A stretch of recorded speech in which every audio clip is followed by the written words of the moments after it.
That solves the mystery. Wow. And we have been waiting forever to tell you guys about it. Da, da, da, da. Hello everybody! Hello everyone. Welcome to this video update. As we are recording this, our previous video is about to clock 300,000 views. What? We are... Like... Yeah, speechless. Literally speechless. Can't believe it. We never expected it to do that. So thank you all so much for every like, share, comment, subscribe. Every second that you watch the video, we appreciate it. Thank you. So that brings us to this video where we're going to be talking all about water. Will you join us on a lovely sunny day, which makes a change because we have had a shed load of rain. And of course, last time you saw us on that video, we had snow as well. So one of the things that we really noticed was a lot of surface water was coming down our land and down the driveway. And actually, this bit here was like a swamp. It had, where we'd already managed this bit with the broken tiles that you saw us do, this bit before it was thick mud and we were tracking it everywhere and it was a right mess. So we extended this bit of driveway with some of the road planings left over. And what we did is we actually dug this sort of dip here and we've tied this into our stream area. And that collects all of the water that runs down here, comes into here, across into our drainage channel. As you'll see, that stream is actually running really well now. It is a seasonal stream, but it is a fair old trickle. And I'm very pleased to say that the hopper that we made there is working brilliantly. And it's rolling down this tube and coming into hopper number 2. Which is, this has worked out perfectly. I couldn't be any happier with this. It is spot on, exactly what we needed. It's capturing all the soil, rubble, sand in the bottom, and the water's flowing out really nicely. Now that we have dug this trench to actually funnel this water down this way, it's made us realise just how much water comes down here. I didn't actually think this flowed very often, only in torrential rains, but actually it's flowing almost all the time. So again, this side here has worked out perfectly. It's managing all of that water and we're well within the capacity of the hopper there. From the hopper, the water is coming out of these 2 outlets. And again, it's just working so well that. Coming down this natural gully that I've cleared out a little bit with the digger and then over this lovely sort of natural waterfall, which is all very pretty, I have to say. So that water that flows over that lovely waterfall flows down here, which in the summer is just a dry riverbed. But at the moment, this is really marshy and really wet underfoot. And a lot of the locals have utilised this wet area and have put wells in. And there is about 5 just in a very short space down here at the river. And they are all full to the brim most year round. Now we live in the hottest and driest part of Bulgaria. And that means that this seasonal stream really shouldn't be going to waste. We should be trying to utilise this while it is here. It's clean, fresh water just flowing down the river. So I've got a thought. Let me know what you think in the comments about this. I'm thinking about putting a high pressure pump in here, just a very slow flow rate that pumps the water from this hopper all the way up to the top of our land, and we have a few big holding tanks up there so that we have more water to hand in the summer when this dries up. Because certainly it doesn't rain for a long time. So rainwater catchment, you know, has got its limitations here. Da, da, da, da. Like the sound effects? Hello and welcome back to Rainwater Collection Monthly. The other week we were driving past one of the local hardware shops and we saw they had IBC containers out the front, and they do new and used ones. This is a used one. And they claim it's only had beverages in it. It's all washed out and it's clean inside. It smells a little bit. I think they might have had like PVA glue or something in here. But either way, it's nice and clean in there. And we're only collecting it for rainwater for use on the garden, so that will be fine. We've had this gutter on the land for probably a year now, and I just never got around to doing it. So quickly on a spare a minute thing, I just popped it up and got it done, which I'm really pleased we did because we had like 3 days of rain. And collected it all because we were always worried about the rain here, because we're on the slope, it running underneath the caravan, creating damp and all the rest of it. So we've put the gutter in, I've put a central downpipe in, And the plan is we're going to have IBC containers. Obviously at the moment we've only got one, but we'll be expanding that along the back here. And the idea is we're just going to use this for irrigation on the garden. It makes sense to collect whatever rainwater does land here. And IBCs are basically the cheapest possible way of doing that. So, Kaylee's on the digger.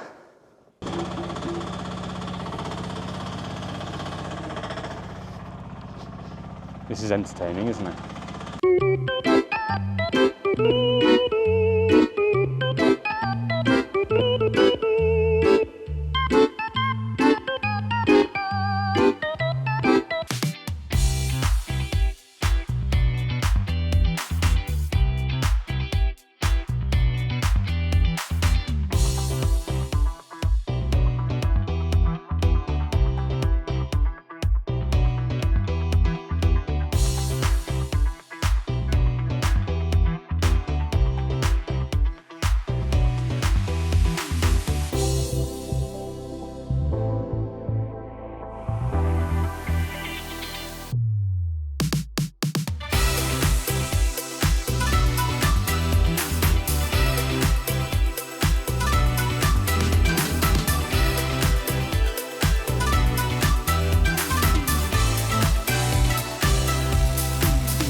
With the tank in place where we want it to be, now time to turn our attention to the downpipe. The amount of fittings I can get out here is basically this. That is it for this metal pipe. And that's what one of these was, is that this slides in that one, and that gives you like this adjustable drop.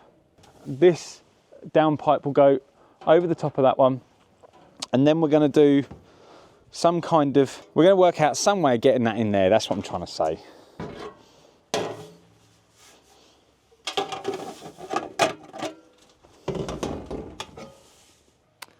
Well, a few days later, we've had 2 days of pretty much constant but very light rain, and look at that. We're at 800 litres on the dot. Well, actually, roughly, because it's not perfectly level, but so 800 litres, considering that that is 2 days of fairly light rain, and it's just the back half of the roof. That's an amazing amount of water that we've collected that was just going on the ground. A couple of videos ago, I brought you up here for a little wander and showed you this pond that I called the lake. And it might be hard to tell now. I'll insert another clip here where I was walking around by the shore, but we have gained probably best part of 2 meters height on this. I now can't even see where I was walking before, and we are not far from the overflow. And the overflow down here is what waters our trees. So maybe we might be okay, and we might get some water coming down this way to water our trees this winter. We have had a lot of rain in quite a short amount of time, as well as that snow, and clearly it shows. But we'll go up for a wander now to the spring, because I've got an update there too. I'm also pleased to say that in this area, the ground is back to being incredibly boggy, and I definitely should have worn my wellies. If you remember this spring that I found the pipe in and someone was ducting it off a couple of videos ago now, well, what was a little trickle is now quite a good little stream, and you can see that it's absolutely a bursting point here. It's actually flowing over the top of this dam and around the side here as well. And that might be the reason that that lake is full, because this coming off this side is very definitely working its way down that way, and it is reaching the pond. So that's a good sign, and that shows that if I was to, as some of you suggested in the comments, intercept this, sort of make a tee off, so I don't take it all, but we sort of do a half and half of what's going on here, that actually that would probably be enough to keep that lake, you know, pretty well topped up. This is a good sign. And the other bit of news is I found out where this pipe goes, and it's actually one of our neighbours in the village, and he bought another plot of land and was growing a huge amount of watermelons on it. And of course, watermelons need a lot of moisture in the ground to grow. And it turns out the pipe that comes out of here goes into the ground, and then the other day I was driving across the road and I found it. I saw where it came out, and it goes down, and he's put it into a well. So there is a well down there, and he's piped it into the well, which obviously was where he was running his water pump for the irrigation of his crops. So that solves the mystery. It definitely is being put to use, and that's good. However, I am going to look at trying to share this water supply with him and redirect some of it to go down into that lake again. Seeing that lake full, it's really lovely, and if we can get it to the point where it overflows and goes into our property, that we can water our trees, well, that would just be a massive bonus.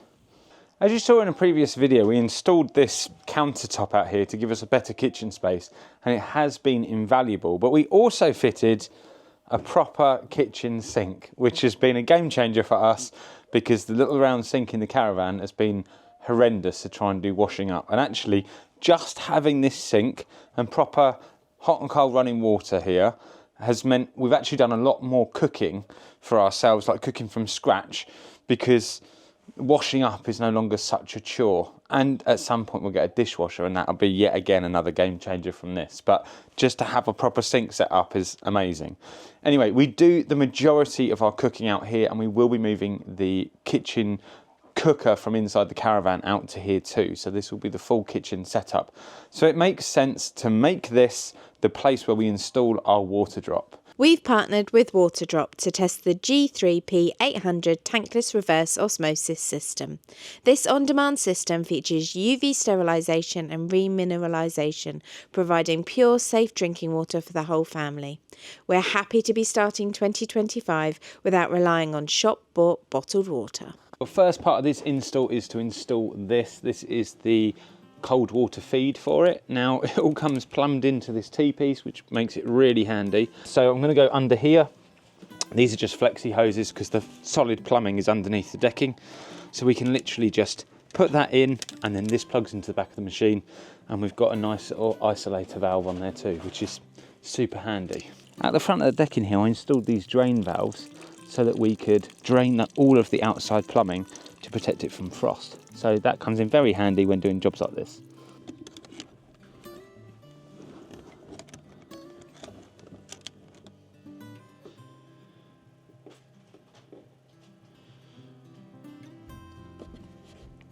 There we go. So next step really is to install the tap. This is your outlet tubing, which plugs into the filtered outlet here. Now this has to stop at two other places on the way to the tap. One is our UV light filtration, and the other one is a remineralization filter. The RO process removes all of the minerals from the water, so this puts the minerals back in before it comes out of the tap, which means it's much better for you to drink. I've got a sticker to drill the worktop to the right size. It's 25mm or 1 inch. So, but just stuff like that I love. It really is as simple as plug and play, all of this.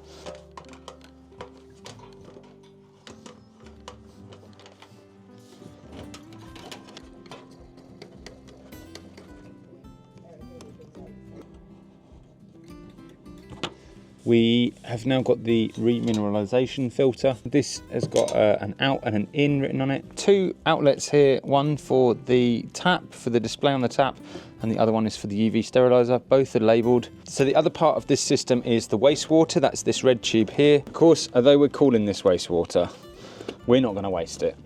It's going to be sent down towards our plants and our flower beds, where it can then use the wastewater from the RO system towards the plants. So I have been given the responsibility of installing the three main filters. This is the reverse osmosis membrane filter. Insert it, twist it, lock it. The pre-sediment and carbon block filter, insert it, twist it, click it. The activated carbon filter, insert it, twist it, lock it. Also, we've got these indicators on the top here for each of the filters, and I believe that these are like traffic light coloured, so they will give you a heads up that it needs to be changed soon, and also then it will go red when it's like, no, you're done, it needs to be swapped.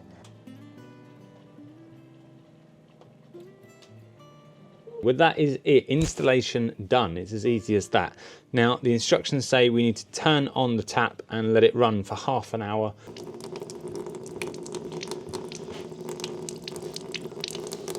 And in case you're curious, this is the wasted water, or the spent water, from the filtration system. So with the tap on full, that is how much water is technically going down the drain.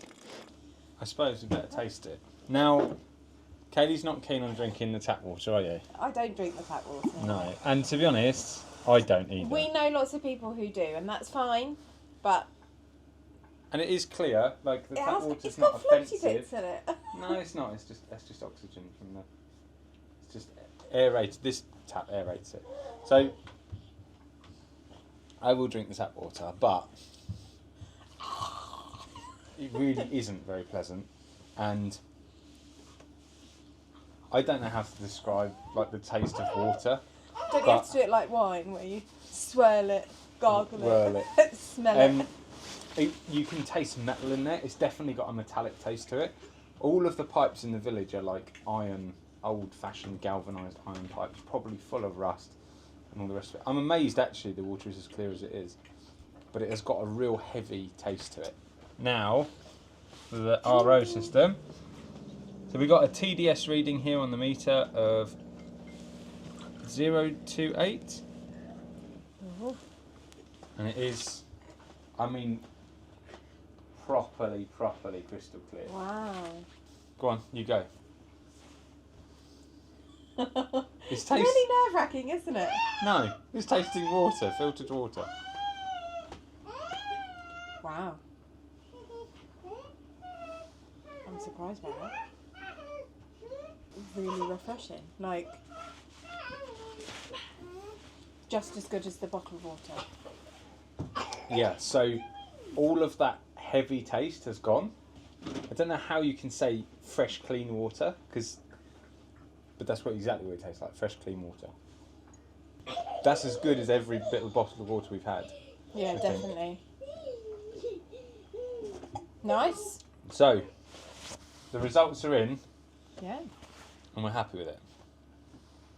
So far, so good. The other thing that I love about this is the convenience. It's literally turn the tap and away we go. It takes literally like 6 seconds to fill up a glass. Yeah, it doesn't take long to fill the glass up.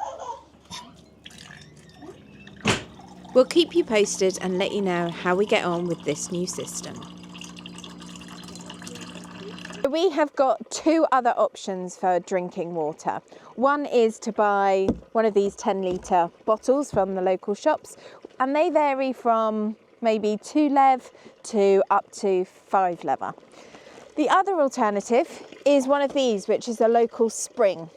And this one is fast flowing today. However, it is worth noting that in the summer months, often these in our area particularly run dry. Of course, it wouldn't be fair to bring this into the equation without having a look. It is pretty clear. Taste test for here.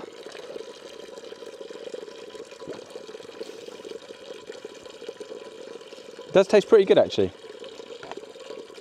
There is a couple of issues that concern me with this spring water. One, this clearly is not a natural spring. Now, it might be being piped from a natural spring, but where is that spring? Because this is just a lump of rock that's clearly man-made with a pipe coming out of it. And in our region especially, there is an awful lot of monocrop agriculture that is heavily sprayed with pesticides, herbicides, all that sort of thing, which obviously does get into the groundwater. So how clean is this? I don't know. Those of you that have been watching the channel right from the early days will know that we partner with Fogstar batteries, and they saw the dream of us living off grid, and they supported us by giving us a server rack battery. That battery is still running our caravan to this day and has been brilliant. Then in February last year, we went to the Camping Caravan and Motorhome show at the NEC in Birmingham. We had a brilliant time there, and I was also offered a job to do remote technical support for their customers. And I have really enjoyed that role. And then a few months ago, I was given, quite frankly, the opportunity of a lifetime Fogstar are moving into Europe. And with that, I am incredibly proud to say that I am going to be the European distribution manager from our warehouse here, right in Bulgaria. This is super, super, super exciting for us, and we have been waiting forever to tell you guys about it. So if you order one of Fogstar's leisure batteries or solar batteries in Europe, it will be coming from here, and I will have packed it for you.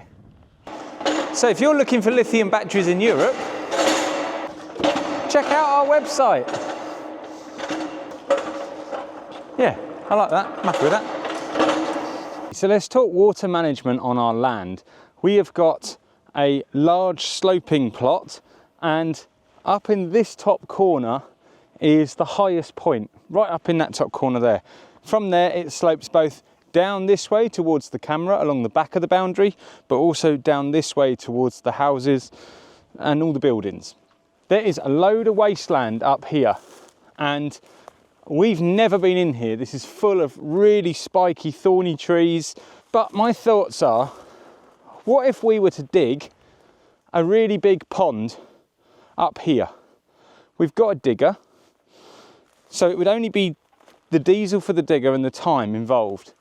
And this sort of area up here is pretty much wasted. So we could have a good tidy up in here and dig ourselves a nice sized pond. Nothing like as big as what's up the back there on the other plot of land. This obviously would add to the biodiversity on our own land, but it would also give us that emergency stash of water should we have the need to fight fire and irrigation in the summer, things like that. So we could dig potentially quite a deep but fairly small pond up here. Right at the back, on the back boundary up here, was also the area I was thinking of to put in maybe a metal or a concrete water tank that would be closed off to the elements, and we would pump water up here from down at the stream where the water flows naturally from our hopper area there. We'd pump it up to here, and also we could do the same. That infrastructure would still work when we do rainwater catchment off of the roofs of the buildings. I'm thinking that we will have them plumbed down into a tank, and then when we got loads of excess solar, we'll run a pump and we'll pump it up to here, and then it can be gravity fed to irrigate the garden and everywhere else.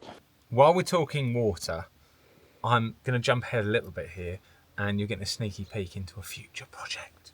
Anyway, while we're talking water, we've dug these massive holes, and look what's in the bottom of them. Yes, groundwater. These holes are 1.2 metres deep, about 4 foot, and they've got water in the bottom. What does that mean? That means that digging our own well actually could be achievable, and that is very exciting. So, watch this space. Maybe we will embark on a deep hole excavation. To each and every one of you, thank you so much for watching. And don't forget to like and subscribe. And as always, we'll see you on the next one.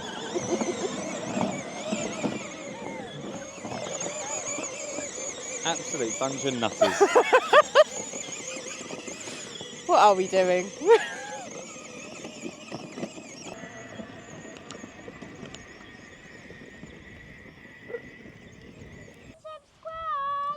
And as always,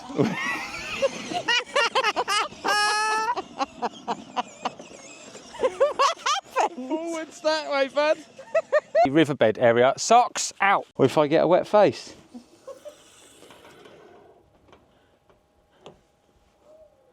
That was very anticlimactic, wasn't it? It was a bit. The journey. That. Since then, I'm very pleased to say that Fogstar have Some research on this.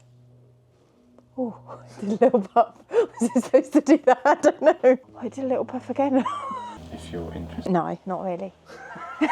Batteries, lithium. Oh my God. Don't forget. So if you're in Europe.